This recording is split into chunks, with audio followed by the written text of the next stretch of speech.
East Coast at the moment. We've had a number of people ask us what do we use to navigate Clearlake from A to B.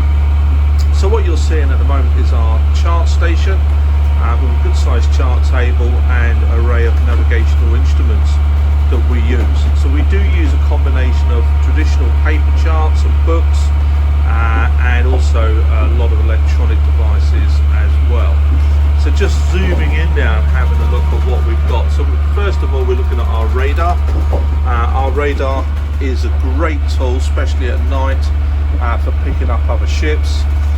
What you can see at the moment is this is the land, the cross is where we are, and these little dots or mustard dots are other vessels. And what's nice about it, we can zoom in on those dots, on those points, and we can actually find out about other vessels that are around us. Our radar also doubles up as a chart plotter, so we can bring that up and we have an electronic chart on that showing us exactly where we are. So really useful tool. So let's just go back. We also have on board a Microsoft Surface Pro which runs some software which is called Time Zero. It's quite a complex software piece of kit, and basically we input where we're going to go from A to B. We then inputs the current tide conditions and also an up-to-date weather forecast, and it actually routes Clearlake from A to B in the fastest and safest route that is available with the current conditions. We also have on board my old faithful, which is an old mini iPad, and we use Navionics on there, and that's great for taking it up to the cockpit or just having a quick analysis of where we are and what's going on. So that's great. We also have on board, as I swing round, is an iPad Pro. So the iPad Pro we use for a number of different reasons. One of them is our battery management system is linked into this. We've got 13 batteries on board, and it gives us the current stage of charge of the batteries, historical trends. We've got also 2 solar panels on the deck, so it shows us the input charge from them and what's happening. So it's great. We also have weather forecasting, so we use Windy, Predict Wind and Wind Finder, and then we've got different forecasting models within those, and then we can analyse what's happening to the weather. We also have Navtex.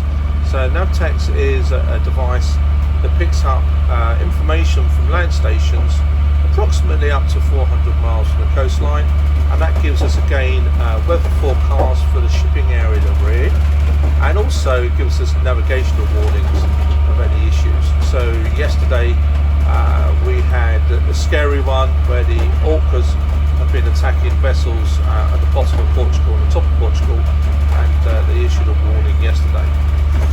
We have our VHF radio.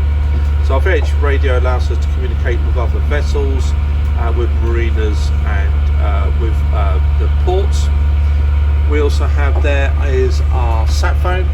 Our sat phone allows us to communicate with anybody really via satellite, but also is our internet data as well. We still use, I'm very proud to use, our paper charts. So we do have paper charts on board, which we use. So these are current to where we are at the moment. We use our traditional navigational tools. We keep a logbook of every passage we do, so we keep a log of exactly what's happening and where we are. And then lastly, what else do we use? Well, we use what are called pilot book, a traditional book, and this contains all the information of different ports, who to contact for the marinas, and the safest way to get in and out of those ports, including good restaurants and good shops nearby. So this is what we use to navigate Clearlake. We think it's a really effective system, and it's probably taken us around 2 years to get right, but it works from us, and yeah, good system.